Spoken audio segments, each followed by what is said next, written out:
Great. Okay, so welcome to those of you who are here in person, and welcome to those of you who are watching the replay.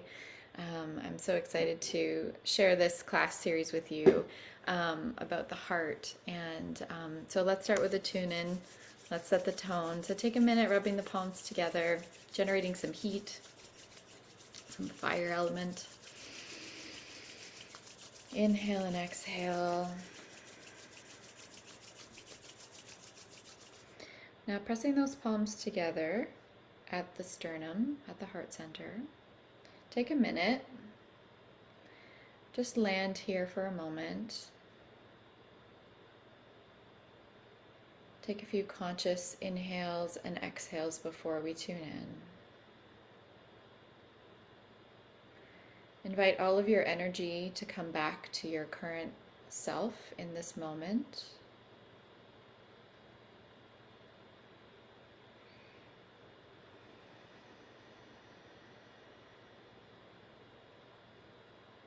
And let's tune in. So I want you to inhale.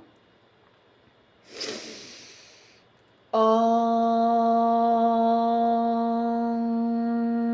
Namo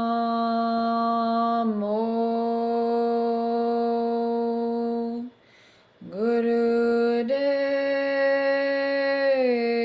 Namo.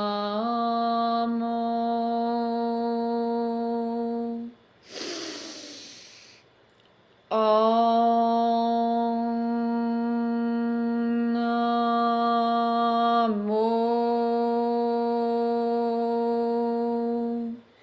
Gurudev Namo.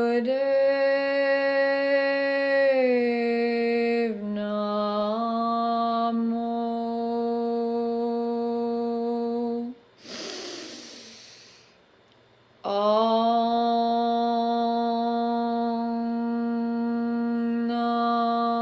Namo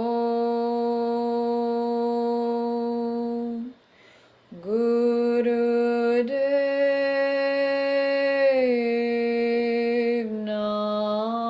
Namo. Inhale.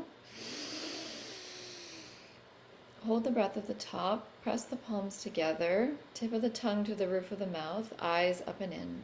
Let the energy move up.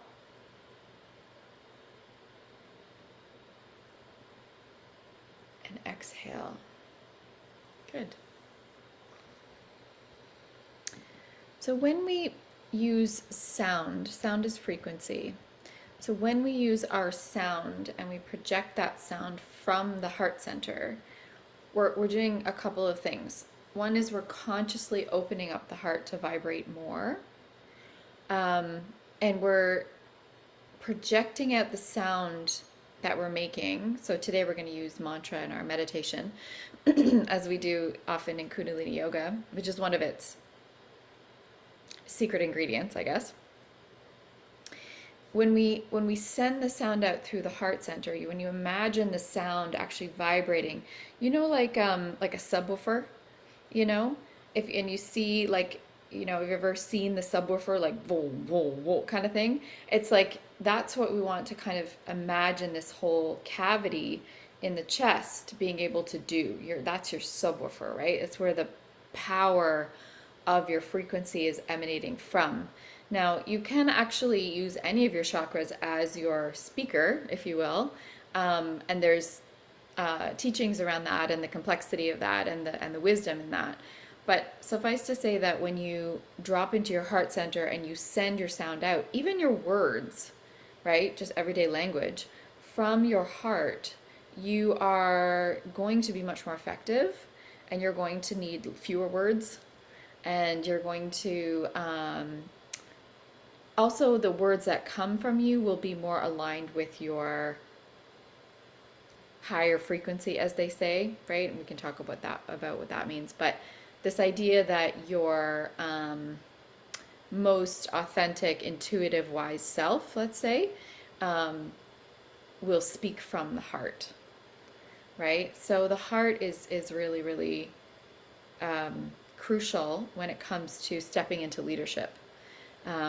Whether you're relating to yourself, which is your most important relationship, whether you're relating to your partner, your children, your parents, whether you're relating to colleagues, coworkers, clients. Um, Leadership is about having that connection with your heart and taking the risk, right? Having the courage. Courage comes from the heart. To speak, what you feel is useful and constructive in any given moment, because you can only be in one frequency at a time, either construction or destruction. When you're not speaking or sharing or behaving or acting in ways that feel authentic to you, and everybody does this, but the learning in that is that that's the inverted position. That's a deconstruction of yourself. It's not intentional. This is where the subconscious stuff comes in. 90% of the time we're on autopilot, and a lot of times the truth is we're in a more deconstructive place when we're doing that. To be in a constructive, a creative place, you need to consider the function of the heart and how it's emanating a truth and an intelligence that your mind is not designed to be the leader of. Our mind is like a computer or a calculator. Let's keep a calculator for a second. That's super simple. It's like, it takes data, right? And it spits out information, intelligent information based on that data. That's what it's for. That's what it does. It computes.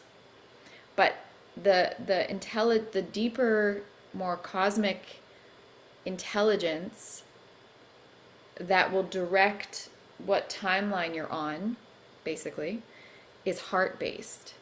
Because, you ever had that feeling where you're like, I don't know why I just have to like talk to this person. I just think they're really amazing and I don't know what it is. Like, I feel like I need to connect. Or the opposite, like, I don't know why I just need to get out of this space. Like, there's just something, there's something in the air here, or there's something going on in this that I need to not be around. Or, we get these little intuitive hits, right? We get information, and the more you can, and the more you practice Kundalini yoga, quite frankly, but there's other practices as well, the more subtle you get with that information, which is coming from here, the more you can navigate these situations in life, or these conversations, or whatever it may be, with more sophistication and less energy output. Actually, that's a big part of it. You don't lose energy when you're only operating from a logical place, right? Logic's not bad, it's not wrong. We need logic. Logic is wonderful and important. But when we're only operating from that place, which is what we tend to do in culture, you're using up a lot of your energy. And whereas when we drop down, and that's what we're going to do today, it's just really drop down in here and really enjoy the like expansiveness of this whole cavity and this whole subwoofer. It's like there's boundless energy in there, and you can just charge your heart like a battery. If you're feeling a little bit disconnected from it, all you need to do is take a conscious breath, and drop your awareness down, and suddenly your field will shift. The electromagnetic field of your heart center will shift. So this does not have to be complicated. It's just getting educated, I think, about that, and experiencing it, right? Because this is the age of experience, not the age of knowledge. We can all get knowledge anywhere. We have to experience it to know it, and then you embody something, and then that creates a total shift in your magnetism, and suddenly things start to get a little more interesting, maybe, and maybe even a little easier. That's kind of the point. Yeah, and you start to notice more like synchronicities happen, right, when you're coming from that heart place too.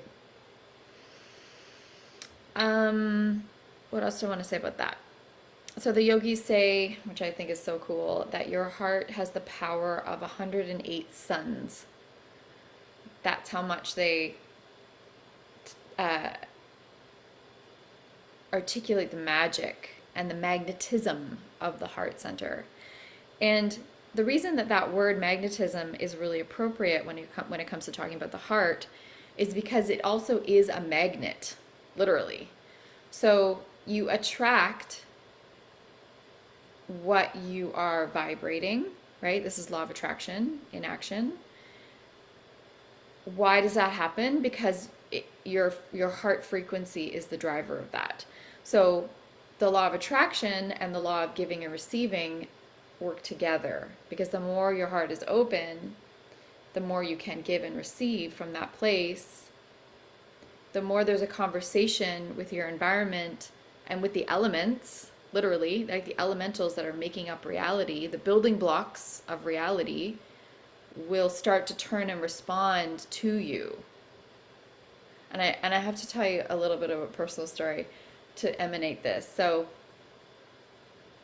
since I've been really leaning into the practice, and since I've really been just chewing on this capacity to be more in my own energy in my household as the feminine energy in this house, um, rather than the fixer energy, right, which is the mothering, the doing, the managing. I mean, this is a work in progress, right? I'm not perfect at it, nobody is, but I will tell you that I'm noticing shifts in the people around me that are it's really interesting to watch. Um, I won't open up too much because I don't think he'd want me to, but my husband basically, let's put it this way, he's had a bucket list item for some time. Okay, actually, since I've known him, there's something he's wanted to do that's been really scary for him, but something really enjoyable. And I kid you not, in the last month, just on the fly, he was like, "Yeah, I just signed up for that thing." I was like, "I'm sorry, what?" Like, it's hard for me to describe to you in this moment how massive that is. Like, it's just something that he was not willing to do for a really, really long time. Took him 43 years to get to this place. And I gotta tell you that my intuition tells me that that has to do with the frequencies in our household and how it's shifting and allowing him to drop deeper into his own frequency. And I haven't had an example like that in the last little while until this one. And then I was like, okay, thank you. Like, I'm getting it. I'm getting that there's like an actual, concrete outcome of this practice, basically, right? And if I really sat and thought about it, I could probably pick up some other small little frequency shifts, but that was a really big one. And I just wanted you to know that because it's an example, right, of this becoming more the priority for me. And then, it creates ripple effects, right, in the people around us. So it works, is what I'm trying to say. It works. Um, Beautiful. What else do I want to say about the heart before we meditate? Um, when the heart center, yeah, I'll just read you this, which is lovely. When the heart center is strong and open, old wounds can heal and defenses begin to drop away. We are most aligned with our real self when we have the strength to stay open and connected. And that's really the reason I like that quote, is because it does take strength to stay open and connected when there's chaos happening, right? When there's drama, when there's our own fears coming up. And again, courage to stay open, to stay present, and to not collapse or run away or become aggressive, or the things that our back brain wants us to do to survive, is a whole life. That's a life skill. And I mean, think for a minute about somebody that emanates an open heart, right? Somebody in your life, or somebody even like a famous person that just for some reason seems to have this like powerful courage and love. Like I can't help but think Oprah. I mean, I think she is like such a heart open being, right? She like her heart ripples are just earthly, right? Like she's literally affected the earth with her heart, right? I can't, I don't sense, I don't know her obviously, but I don't sense any densities in her that would be deconstructive to those around her, for the most part, right? Um, I mean, we're in the middle of Passover, right? I believe Palm Sunday was last Sunday, and then we have Easter Sunday this coming Sunday.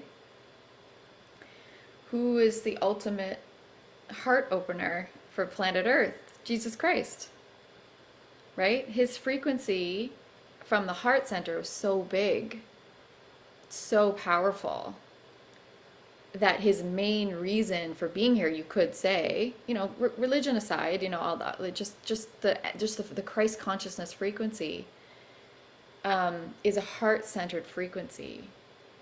And I have no idea what you would have to be able to emanate to get from a place of torture to a place of forgiveness. Like, that is the ultimate heart-centered practice, right? And it is a practice, because the story tells us, at least as I've heard it, that he went through the grief process in that moment to get to that place, right? So it's a practice.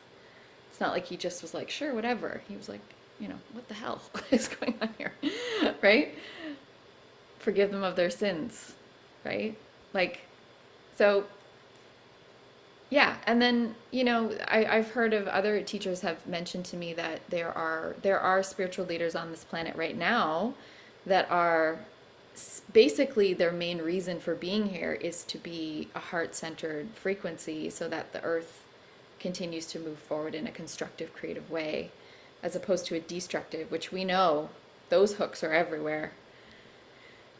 People who don't care about themselves, who don't revere themselves, who don't love themselves, who don't even entertain that they have value, are the ones that start wars. And so that's the inversion of the heart space being open, right? That's the inversion of this creative energy we're talking about, that we get to experience through the teachings of other people, through our own heart. Each one of us have a heart center that is just as powerful. And that's another aspect of the teachings of Jesus, right? He said, you have your heart, you have the capacity. It was never, I have the capacity to do what I do, right? It was like, you. And in a lot of the art, the images, the paintings of Jesus and stuff, and his disciples, you'll notice they're actually pointing at the heart. I didn't realize this until an art historian pointed it out recently when I was watching something on him. They're often like this, which I didn't realize what that was. He's pointing at the heart. So, very interesting, fascinating, I think. The ultimate self-love, though, is really what we're going for, because when you actually do allow yourself to feel love for yourself, when you allow yourself to receive that from yourself, right? There's that giving and receiving law that can take place inside of you. It could have nothing to do with the outside of you, outside environment. I heard recently, I think it was Eartha Kitt's, who was saying in an Instagram video I found, she's like, somebody was asking her about relationships and like compromising in relationships. She's like, compromise? What are you talking about, compromise? Why would I compromise myself to be in a relationship? That's the opposite of what a relationship is. Like, hello? And she's like, I just strive to love myself so much that I'm so excited to share that love for me with somebody else. I thought that was so cute and powerful, right? Because think about a relationship with two people who have that intention. I mean, that's a powerful relationship, right? Nobody has to be somebody for somebody else. Nobody's compromising who they are. And nobody is responsible for making that other person feel loved. They just simply enjoy it, right? So I'm hoping at some point we can do a relationship series to go deeper into those teachings. But there you go. There's the motivation, hopefully, for you to go deeper into the heart for self-love and watch the magic happen around you and for you, right? Okie doke. So I think that's all I wanted to say. Let's do our practice now. We're going to start with Fists of Anger, which is a heart-opening meditation, right? Because if you recall, we're going up from the navel, in front of the navel, across the heart center, over the top of the crown of the head. And with each arm, we're clearing out. So I'll get us set up here, but just to remind you what this is all about. This is the meditation. This is the safe place to feel the thing. that's blocking you. And by that I mean any resentments, bitterness, frustrations, um, even fear. I don't know about you, but I notice that I get mad at fear. Um, the more I realize fear is present. Um, Whatever it is for you, like, you know, you have that conversation with yourself. So you're going to move the arms, right, like a backstroke. And you're going to do O mouth breath. So let me get our little track here to give us some extra energy. You're going to move the energy. Just do your best. If you need to take breaks, that's fine. Really try to focus on equal inhale and exhale. And that will be, your power is really from the breath here. So that's what we're going for. Okay?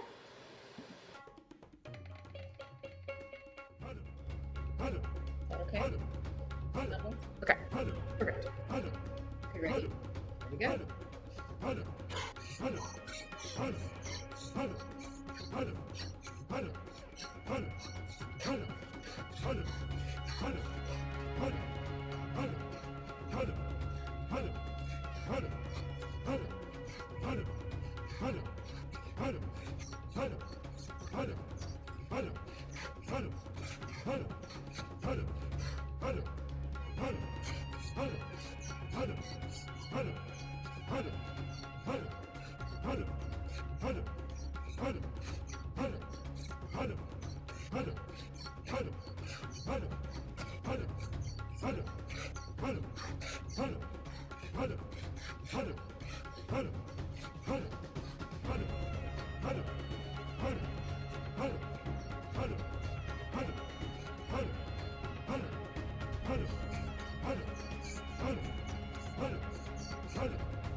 Seconds, just put your best effort in, your personal best. Clear out the gunk, bring it up, whatever the thing is, just bring it up a little bit.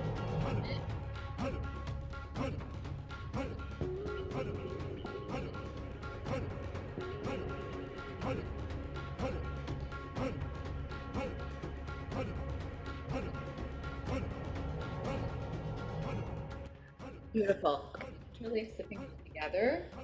Pull the arms up, really stretch for a moment. Take a deep inhale. Hold the breath at the top and now just let all of it go. Sorry, not the breath, but all the emotions. Take an inhale. Hold the breath at the top. Let all the emotions go and imagine that you're in the middle of a beautiful star. It's all light. Even inside out your cells and exhale. Again. Hold the breath, stretch. This is opening up the chest cavity and moving the energy up.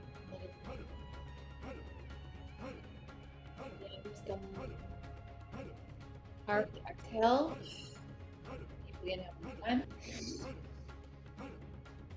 Up. And exhale. Arms down. Beautiful job. Okay. We're going to do our country meditation, which is probably one of the most important meditations at this time. You know, there is a mental health crisis on this planet. Back to that constructive and deconstructive energy, destructive. There's a lot of destructive energy, and we sense that, and we're feeling that, and it's really activating for a lot of people. Um, there's a lot of, there's just a lot of craziness out there. There's road rage. There's like, it's intense. There's static after the music. Thank you, Kim. Interesting. You mean right now? Are you hearing it right now? Interesting. Thank you. Okay. All right. I'm not sure what to do about it right now, but I appreciate you telling me. Thank you. Do you want me to speak louder? Is it getting in the way? No? Okay. Okay. Thank you for telling me that, though. I really appreciate it. I think the truth is my computer just is, I don't know, limited. So I think there's a bit of a fan issue going on. Okay, as long as you can hear me. If you can't, please let me know. Appreciate that. Thank you. So yeah, so our Kundalini meditation is helps to focus the mind. It helps to like hone in those obsessive thoughts that we get or those ruminations. Helps with the vagus nerve. Does a ton of things. So here we go. We're gonna press, or rather, rest your right hand on your left, thumbs touching. And you're just gonna rest it down in your lap. Okay, this is the funny looking one. We're gonna open the jaw. You want your jaw coming down, down. This pulls on the masseter, which has to do with the cranial plates and all the rest. Tip of the tongue to the roof of the mouth. Eyes are focused at the tip of the nose. Nice and gentle gaze. Here we go. Put something calming on.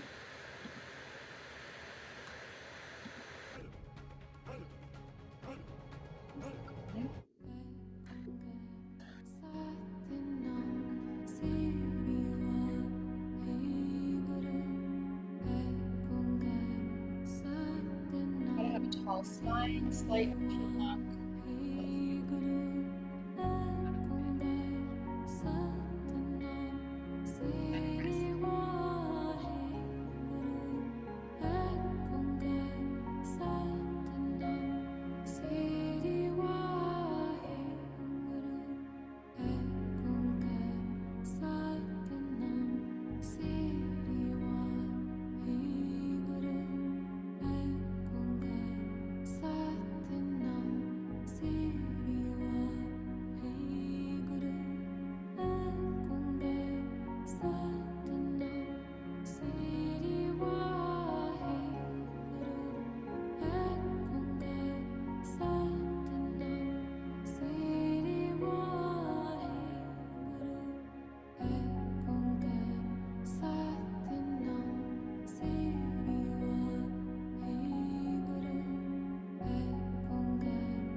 Going just a few more seconds.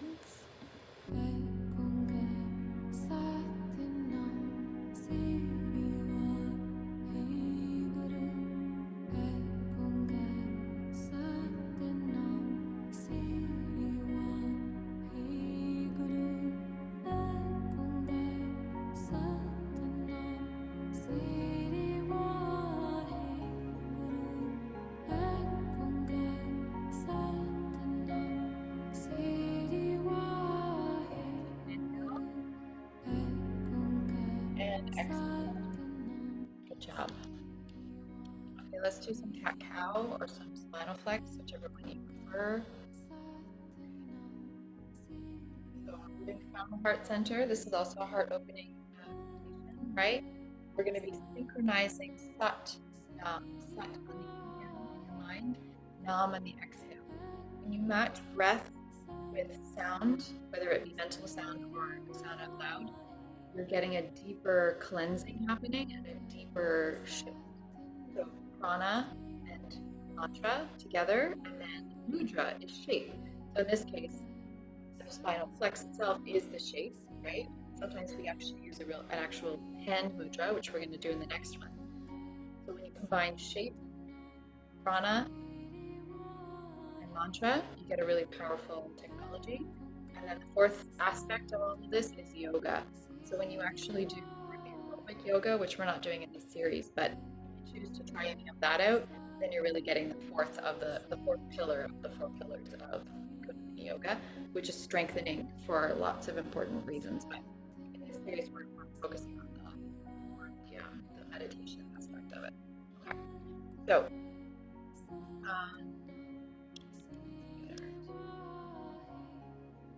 you know what? We'll just use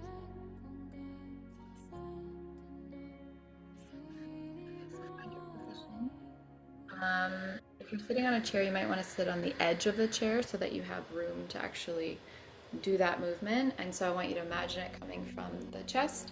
You're keeping your chin relatively level. You might move some, but and your breath in and out. Okay, we'll do that together now. That rhythm. Start slow.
Up just a little bit, depending on your personal rhythm.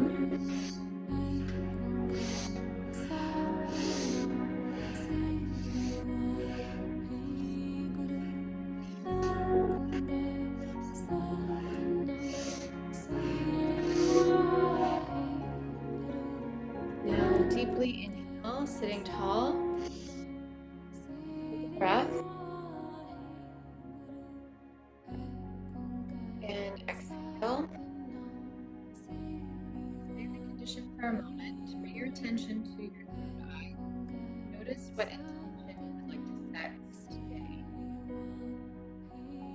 is it that would contribute, be constructive, creative for you? Tap into a little bit more today. Invite that energy into your system from the heart.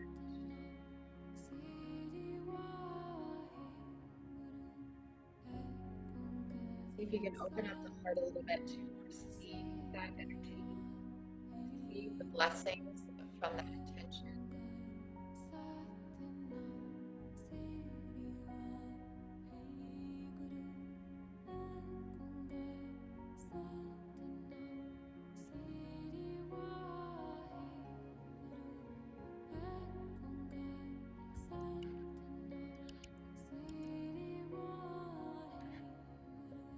So the next piece we're gonna do is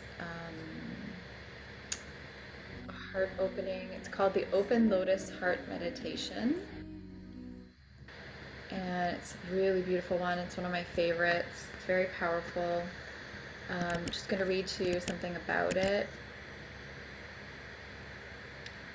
Many feelings will pass through you as your heart center strengthens and old wounds begin to melt into the sound current. We're going to use a particular mantra. I'll tell you in a moment what it is. It is said that once hardened parts of your heart and old defenses will begin to drop away. Trust yourself. Immerse yourself in the presence of the open heart. We are most aligned with our real self when we have the strength to stay open and connected to all people, everything, and everyone in our universe. It is in this connectedness that we realize our uniqueness. Be real and be present as you chant and dwell in the sound current. The sound current we're using today is Humee, Hum, Brahm, Hum. I'll put it in the chat. Humee, Hum, Brahm, Hum. And this is a sound current that does many things, but in particular it was given to be chanting for world peace. So there's a very peace, harmonious quality to this mantra. That's what I want you to think about when we do a meditation today. Placing the hands together, your pinky finger and your thumb and your, what do you call that? Your palms, I guess, are facing together, okay? The rest of the fingers are out like a lotus. This is the lotus flower.